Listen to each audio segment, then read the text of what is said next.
যে supreme court বিভিন্ন রাজ্যের সারা দেশের বিশিষ্ট আইনজীবীদের মতামতকে সম্পূর্ণ উপেক্ষা করেই জাস্ট ডেট দেওয়ার সর্বোচ্চ সময়সীমার মাত্র 1 বছর বৃদ্ধি করেছে, কিন্তু বাকি রায় অপরিবর্তিত রেখেছে, অর্থাৎ ডেট দেওয়া বাধ্যতামূলক বলেছে। এমতো পরিস্থিতিতে অনেকেই আপনারা প্যানিক হয়ে গেছেন। আমি আবারও আপনাদেরকে বলি যে প্যানিক হওয়ার মতো কিছু নেই। কারো পোস্ট থেকে আজকে সারাদিনে আমার মনে হলো যে পারলে কাল সকালবেলা উঠে ডেট দিয়ে দিলে ভালো হয়। কারো এরকম মতামত দেখা যাচ্ছে যে আমাদের আর জীবনে আর কিছু রইল না, ডেটটাই রইল। ব্যাপারটা হচ্ছে যে কোনো লড়াইয়ের অনেক সময় সেটব্যাক আসতেই পারে, সেই সেটব্যাক আসা মানেই সেটা শেষ হয় না। সারা দেশ জুড়ে প্রায় 25 থেকে 30 লক্ষ টিচার এফেক্টেড। ফলে লড়াইটা এখানেই শেষ হয়ে যাচ্ছে না। প্রবাবলি প্রায় অধিকাংশ সংগঠন কিউরেটিভ পিটিশন ফাইল করছে এবং দেশের বিশিষ্ট আইনজীবীদের দিয়ে কিউরেটিভ পিটিশন ফাইল করানো হবে। অ্যাট দ্য সেম টাইম আমরা সমস্ত সর্বভারতীয় যে শিক্ষক সংগঠনগুলো আছে, ফেডারেশনগুলো আছে, তাদের সঙ্গে যোগাযোগ করছি। এআইপিটিএফ, টিএফআই, এসটিএফ, টোটাল সমস্ত সংগঠনগুলোর সঙ্গে, আমাদের ফেডারেশনগুলোর সঙ্গে যোগাযোগ করা হচ্ছে, যাতে আমরা দিল্লিতে একটা মাস ডেমনস্ট্রেশন করতে পারি এবং পার্লামেন্টকে একটা বার্তা দিতে পারি যে this is the time to act.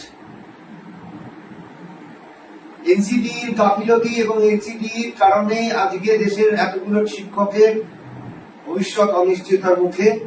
তাহলে আমরা সরকারের কাছে আজকে আমাদের প্রেশার গ্রুপ হিসাবে দাবি তুলতে হবে, সবাই একজোট হতে হবে। লড়াই এখনো বাকি আছে। আর কেউ দয়া করে প্যানিক হয়ে কোনো উল্টো পাল্টা ডিসিশন নিয়ে ফেলবেন না। Life is very precious. জীবন উপভোগ করুন, প্যানিক হওয়ার মতো কোনো কন্ডিশন হয়নি। তাছাড়াও আমরা রাজ্য সরকারের সঙ্গেও আলোচনায় বসবো যে এই বিষয়ে যতটা সম্ভব কোনো পদ্ধতি বার করা যায় কিনা, কোনো সুরাহা বার করা যায় কিনা। কারণ আমাদের রাজ্যে আপার প্রাইমারি যে রিক্রুটমেন্ট হচ্ছে 2016 সালে, বাকি সবাই নর্মাল সেকশনের টিচার, নর্মাল এবং হায়ার সেকেন্ডারি সেকশনের টিচার। সেক্ষেত্রে নর্মাল সেকশন তো আবার, কারণ হচ্ছে টেটের যে কন্ডিশন সেটা আপার প্রাইমারি টিচারদের জন্য। তাহলে নর্মাল সেকশন টিচারদের কি হবে? বাই ল গেলে তারা আপার প্রাইমারি টিচার নন। এরকম আরো অনেক কিছু বিষয় উঠে আসবে সেখানে।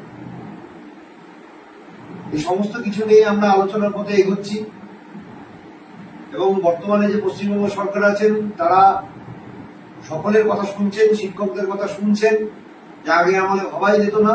ফলে সেখানে আলোচনার রাস্তাটা খোলা আছে। আমরা দ্রুত পদক্ষেপ করব। সকলের সঙ্গে থাকুন। আবারও বলছি, প্যানিক হবেন না।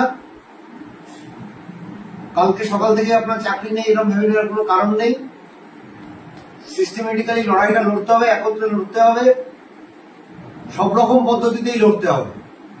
আর তার জন্য একটু ধৈর্যও দরকার আমাদের। আর যারা অনেকেই মিসগাইড করছেন তাদের থেকে দূরে থাকুন। যারা ভয় পাচ্ছেন অযথা, তাদের থেকে দূরে থাকুন। ভয় পেয়ে লাভ হবে না। To solve a problem you have to within the problem. Will fight, সেটা পদ্ধতি যেটাই হোক।